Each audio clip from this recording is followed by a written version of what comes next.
Hello mga kabayan, welcome.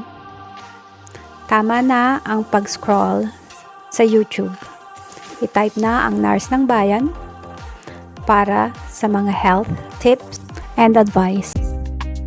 Magandang araw po sa inyong lahat.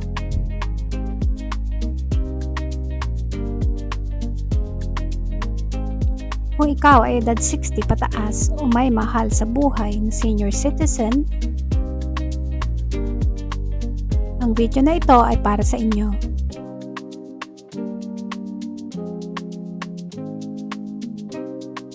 Alam ba ninyo na ang sakit sa puso ay isa sa mga pangunahing sanhi ng pagkakasakit at pagkamatay sa buong mundo?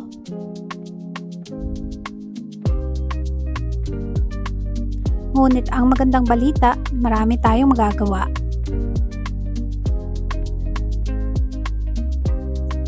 Upang mapanatiling malusog ang ating puso. Isa sa pinakamahalaga ay ang tamang pagkain.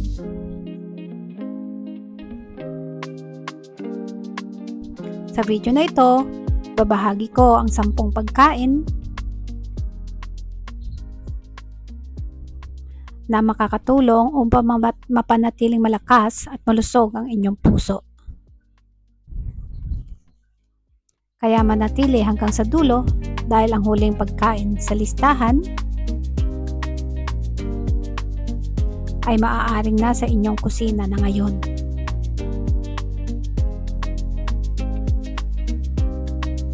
Number 10, oatmeal.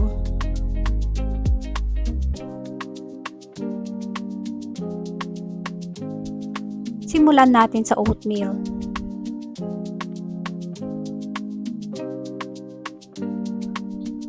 Ang oatmeal ay mayaman sa soluble fiber na tumutulong sa pagpapababa ng masamang kolesterol o LDL, kolesterol sa katawan.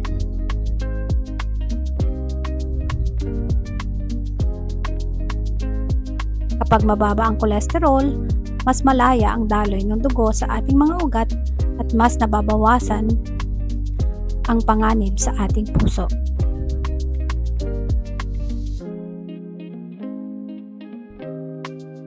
Subukan kumain ng isang mangkok ng oatmeal sa umaga sa halip na matatamis na cereal o tinapay. Number 9, isda.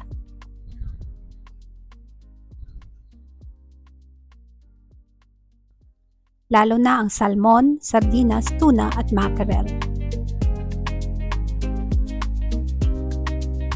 Ang mga isdang ito ay mayaman sa omega-3 fatty acids na kilalang nakakatulong sa kalusugan ng puso.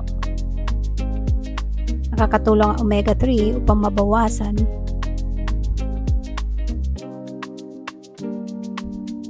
ang pamamaga sa katawan at mapanatili ang normal na tibok ng puso. Kung maaari, kumain ng isda 2 hanggang 3 beses bawat linggo.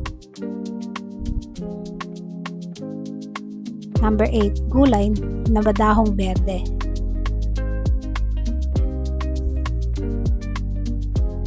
Kasama rito ang kangkong, pechay, malunggay, spinach at iba pang berdeng gulay.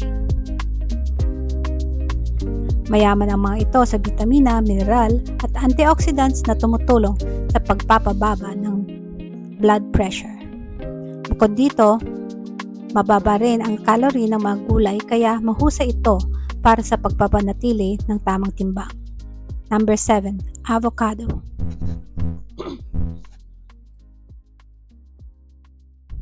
Bagamat mataas sa taba, ang avocado ay naglalaman ng healthy fats na mabuti para sa puso.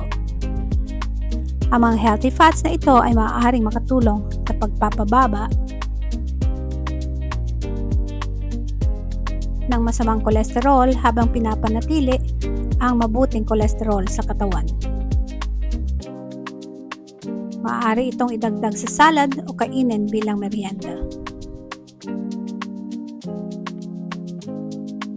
Number 6, mani at buto.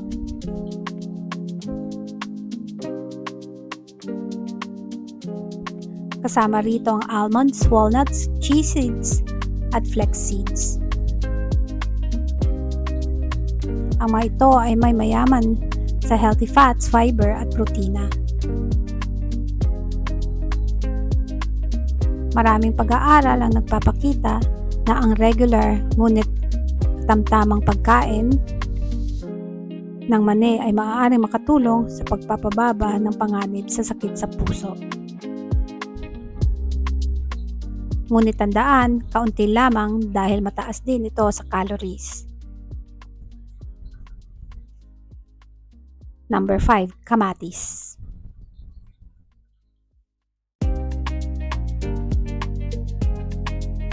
Ang kamatis ay mayaman sa lycopene, isang antioxidant na tumutulong protektahan ang puso. Maaari itong kainin ng sariwa, gawing salad o idagdag sa mga lutuing Pinoy. Bukod sa puso, mabuti rin ito para sa pangkahalatang kalusugan. Number 4, bawang.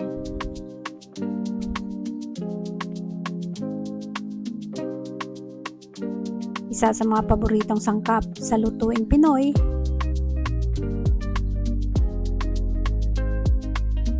ang bawang ay matagal nang ginagamit bilang natural na paraan upang makatulong sa pagkontrol ng blood pressure.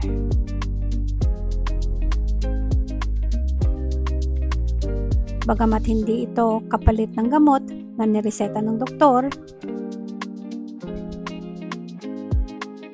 maaari itong maging bahagi ng isang heart-healthy diet. Mas mabuti kung sariwa at hindi sobrang luto.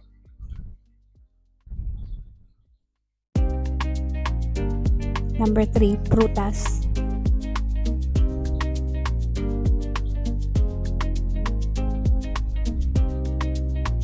Partikular ang mansanas, dalandan, berries, saging at papaya. Ang mga prutas ay mayaman sa fiber, bitamina at antioxidants. Sa halip na matatamis na desserts, subukang kumain ng sariwang prutas bilang panghimagas.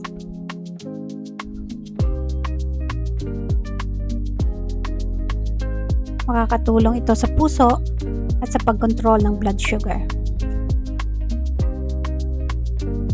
Number 2, beans at munggo.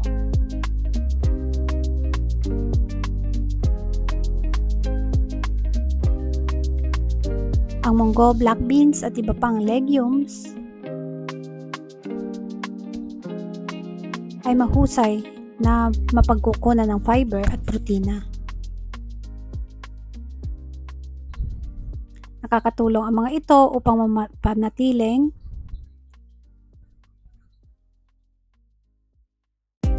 mababa ang kolesterol at makontrol ang blood sugar.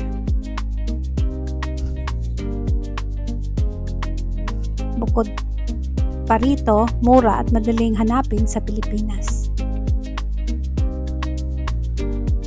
Number 1, olive oil.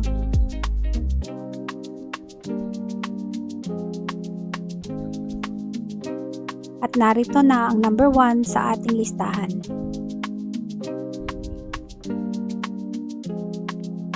Ang olive oil ay isa sa mga pinakakilalang pagkain para sa kalusugan ng puso. Naglalaman ito ng healthy fats and antioxidants na makakatulong sa pagpapanatiling malusog ang mga ugat at puso. Kung maaari, gamitin ito bilang kapalit ng ilang uri ng mantika sa pagluluto o sa paggawa ng salad. Mahalagang paalala.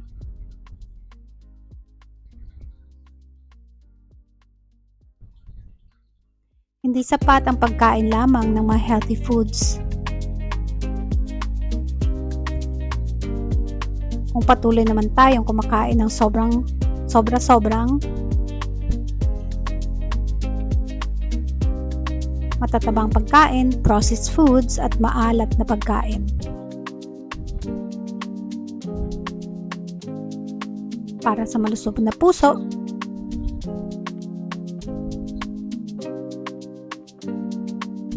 bawasan ang sobrang alat,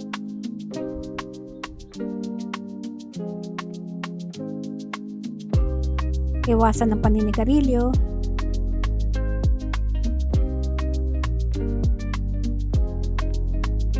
maglakad ng hindi bababa sa 30 minuto bawat araw.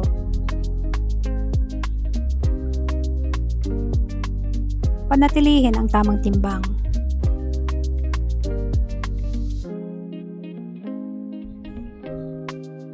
Uminom ng gamot ayon sa payo ng doktor.